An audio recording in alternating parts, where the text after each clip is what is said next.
State laga prolonged Naga political issue and frontier Nagaland laga mang upper luigina veteran politician Dr. S.C. Jamir ba kotha pataishe. Jamir ba frontier Naga territory and framework agreement laga itias luigina highlight kurishe. Jamir ba younger generations ke framework agreement laga status janibule binti kurishe. IB detail statement sizable. It is the joint effort of representatives of the then Tuisang Frontier Division and the then Naga Hills, leaders of 16 tribes. They have decided to amalgamate first into a separate administrative unit known as NHTA, Naga Hills Tuisang Area. And who are the leaders of Hindu states from Tuisang?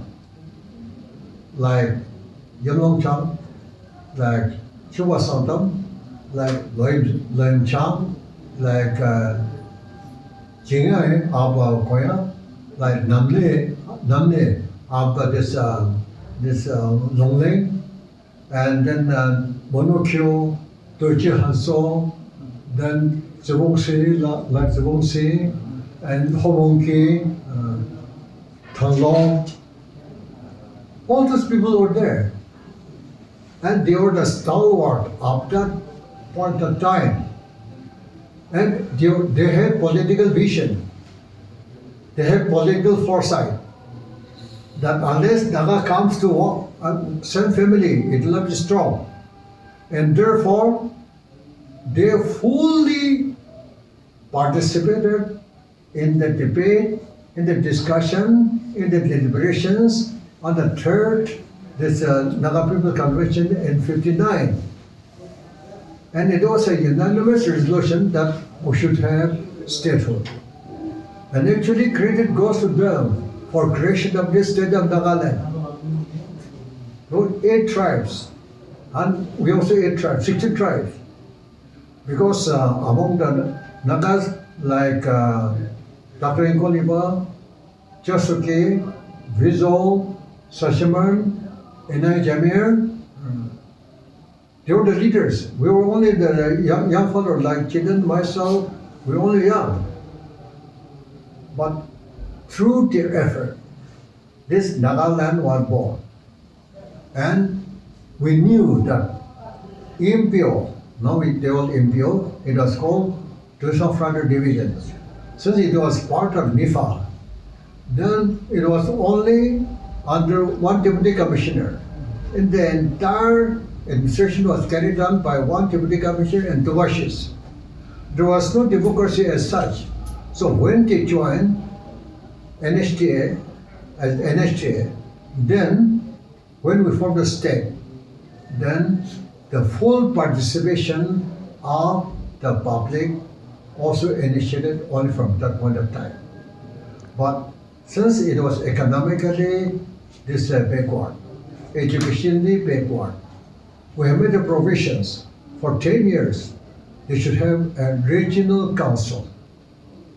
And they were running that regional council for 3 years. It was to be run for 10 years. But they said, no, we shall be part of the same family.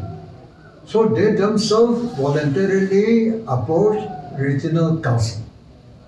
But even during interim period, they were also executive councillor in charge of Tuisang area. And when we become full-fledged state, after inauguration of this state on 1st December 1963, and first election was 1964, then when the full-fledged state was formed, Tuisang people were also appointed as cabinet ministers. And the cabinet ministers, one of them were in charge of Tuisang. And in the course of time, we thought that the minister from Tuisang should also hold important portfolio for development. PWD development, education department, PhD department, medical department, RT department. All of them were given to this Tuisang ministers. We knew the need for this. Not only that, in order to broaden their outlook and standing in Nagaland, we send them as member of parliament, like Jewon, like Wang Yu, like Sim Chang, and like Asangba Santam, and now even registered members and a lady member from Desam. So, from the very beginning, we are very accommodative to ensure that a special treatment shall have to be made for MPO. And it is the leadership of that point of time. They have never raised the issue of this separation from this Nagaland, because it belongs to all of us. And I think even divorce actually, when we divorce, it weakens the family only. It weakens the relationship only. So after 60 years, more than 60 years of family life, why should we talk about divorce now? Your children are grown up, grandchildren are also there. So it will not be fair on the part of these leaders of MPO to talk about separation from Nagaland. What they need is, even today, road communication, educational system, educational center, and then the health care system. I think lots of things have to be done. So we should concentrate on this economic development. And the leadership should pay more attention on this. Whatever they are talking is politics. But now we have to now come to the grassroots for economic development, educational development, then health care development, agriculture development. And once people are happy, I think there will be no crumbling. And why should they all the time blame others? Whenever they want, I think we have given backward area development fund, border area development fund, special, along with a general fund. So what more can they expect also? So I feel that I think younger generation should remember that unity we stand, but divided we fall. For more than 6 decades, we have been only talking about Naga issue. At long last, both NSNIM as well as NNFG, they have entered into a formal agreement with the Government of India. One, 3rd August 2012. Another one is 17 November 2017. 2019. Both the parties have finally, I think, approved of this in front of the Government of India. So as far as political issues are concerned, I think whatever they have already done, they have already agreed formally, signed in the presence of Prime Minister, Home Minister, and advisor to the Government of India.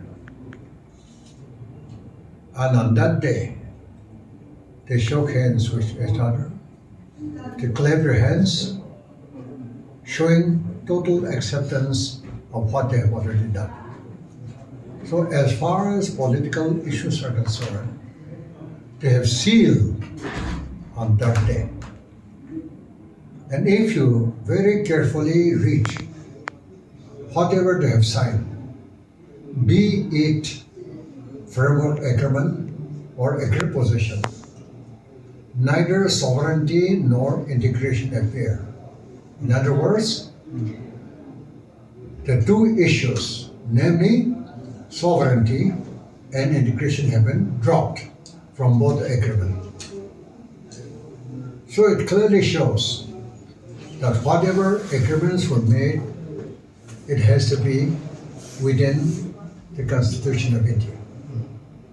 Furthermore, all the competencies which they are talking about, if some of them are to be incorporated, it has to come to Indian Parliament.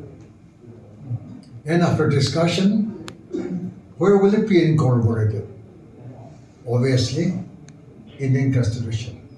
Because there is no other constitution where it shall have to be incorporated. So things are very clear. Now, recently, Home Minister of India has made a very categorical statement in Parliament. There is only one Prime Minister, there is only one Constitution, and there is only one flag in the country. It clearly shows the stand of the Government of India vis-a-vis the two agreements already made. And if this is so, why should we delay? And why should it be delayed? Number one obstacle which we can see is those people who have already signed, especially IM.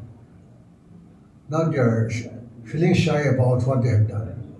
And they have raised the issue of flag and constitution, which Government of India has already made amply clear. And when sovereignty is not there, flag and constitutions are the attributes of a sovereign independent country. But when sovereignty is already dropped, not only their agreement, but on 29 February 2012, when they met in Jamukudima, Expo, General Kole read out his speech, which was widely published in dailies. And what did he say? Moeba told us that because of international situation, Naga independence is not possible. Because of the policy of the Government of India and Myanmar, integration also not possible.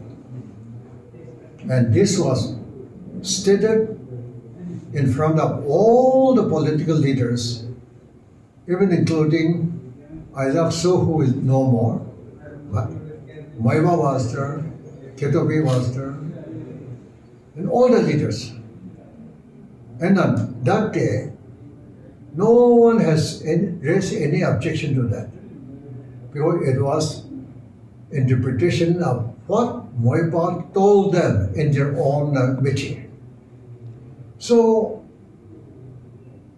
as a Naga, perhaps, when they signed these two agreements, as they have said on 29 February 2012, both sovereignty and integrations were dropped.